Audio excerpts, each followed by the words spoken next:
Hi there, it's Dorleen. Welcome to my channel. I am working on an iron crafter challenge hosted by Tara from the Paper Snob, and you'll read more about that in the information box, and I'll talk about it later. But basically, every month she adds an item that we are supposed to use for that particular month.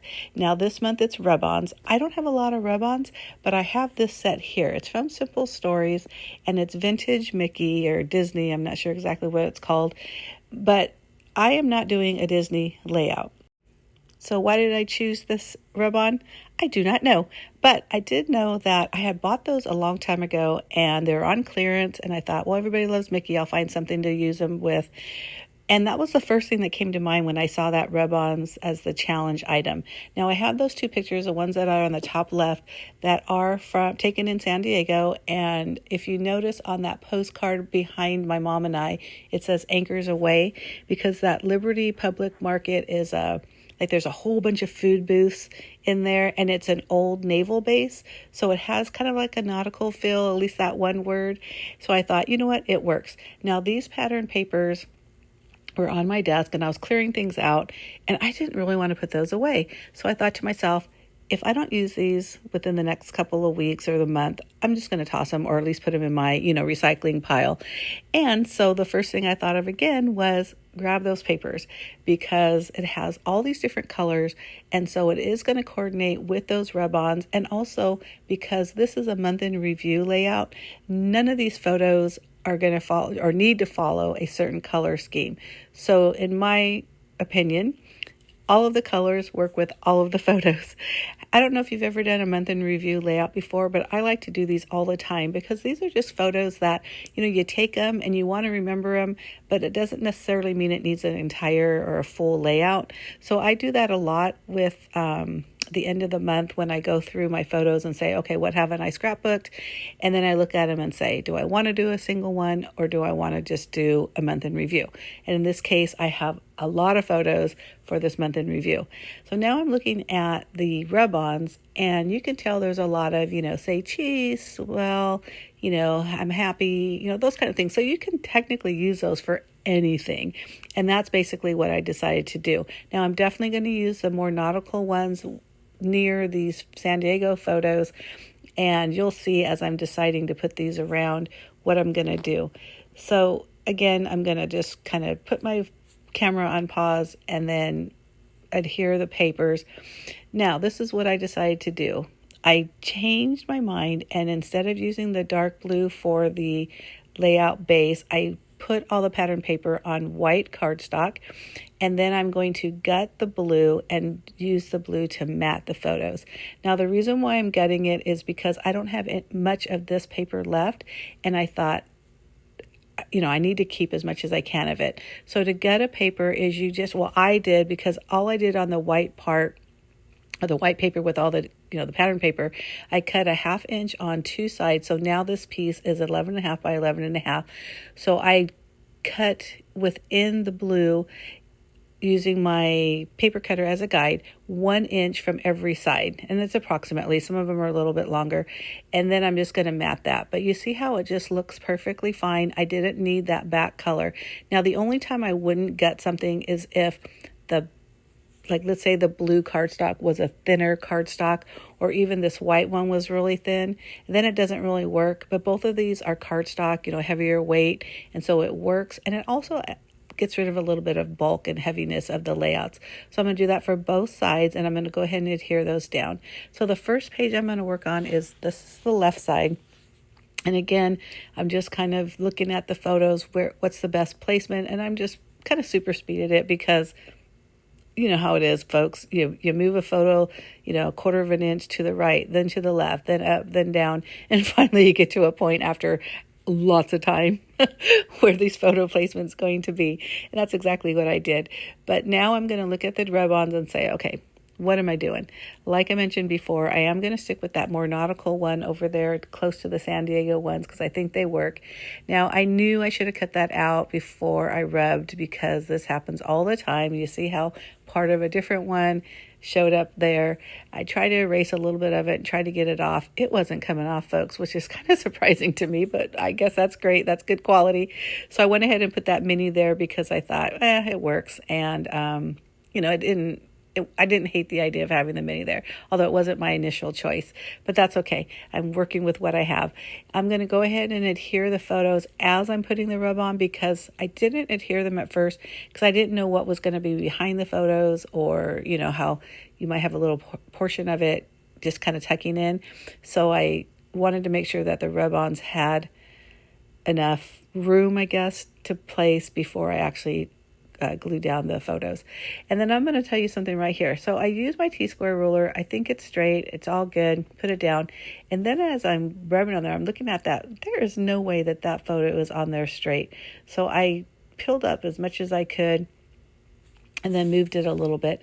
But I don't know about you, but I never seem to be able to put anything straight, whether I'm cutting, adhering, anything, which I think is just so odd because, we have all the things, but we still can't do it right. I don't know, whatever.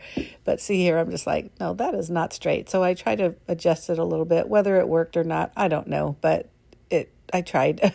Some of it was just a little too stuck and I didn't want to rip anything. So I just kind of moved it just a little bit, but anyhow, there you go. And then the rest, I'm just going to go ahead and work on the other rub-ons and where I'm going to place them and try to figure out how I'm going to incorporate more of the like Minnie and Mickey Mouse characters and how much am I going to just use on the other, like the say cheese, the other little words, keep smiling, things like that are a part of this. Now, this is one thing I did. Now, normally when you don't rub a full rub on, wow, you just keep on rubbing and you keep it in place. Well, I decided when I peeled that up, you notice how I put that little extra over on that top right. I think that just looks kind of fun, just a little added difference there. But anyhow, I'm still just kind of looking, what do I want to do? Where do I want to put things? And how do I want to, like I mentioned, incorporate Minnie and Mickey in this layout, with this non-Disney layout. But I really like that because I thought to myself, this really kind of shows you don't necessarily have to use the item, let me see, how do I want to word this? When you have specific themed items, whether it's rub-ons, like in this case, stickers, paper, whatever, it doesn't necessarily have to be that type of layout. So in this case, Disney rub-ons, but yet it's not a Disney layout. Does that make sense? You know what I mean. But anyhow, use your stuff. That's basically what I'm trying to say. So on this right side, I'm still kind of following the same technique as the other one. I'm putting some rub-ons on photos, and then I'm putting some in the background like I did with that happy bingo card, which I think is so cute. And again, perfect for a background. And, I'd matted the larger photo. I thought about matting the other one of my granddaughter, but I just thought, no, it's okay. It's had enough of that lightness that I felt like it didn't need to be matted. But again, I'm just going through the rub-ons and trying to decide what works and where I'm putting them. But just a little bit about the hop that we're doing right now. Again, I mentioned it's Tara from the Paper Snob, and she does have a Facebook group. She hosts a few different, actually more than a few, but a lot of different monthly challenges. So if you're interested in challenging yourself with different things, like there's a Rainbow Crush, which works on different colors. There's Designer Deep Dive, which basically sounds exactly what it sounds like, working with certain designer collections that you may have. There's also a mixed media one if you're into the mixed media layouts. But check it out. And if you go into the information box, there will be links. First of all, a playlist for this hop. There'll be a link to the Facebook group. There'll also be a link to my blog and also my Instagram account.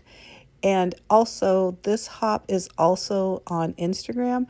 Now, I don't post all the Instagrammers, but if you are interested in looking at all the different Instagram layouts for this particular hop, go to my blog and I'll have them listed there. It just seems like there's just not it's too much information to put on the Facebook information box. But anyhow, please make sure you hop around, look at all these scrapbookers, because I'm really excited to see how people are using rub-ons and what kind of rub-ons. I don't use rub-ons often, obviously, because I've had this for a long time and haven't used it. But I think they were a thing once, years ago, and I know I got rid of a lot. And when I say got rid of, I don't mean throw out. I usually donate to those.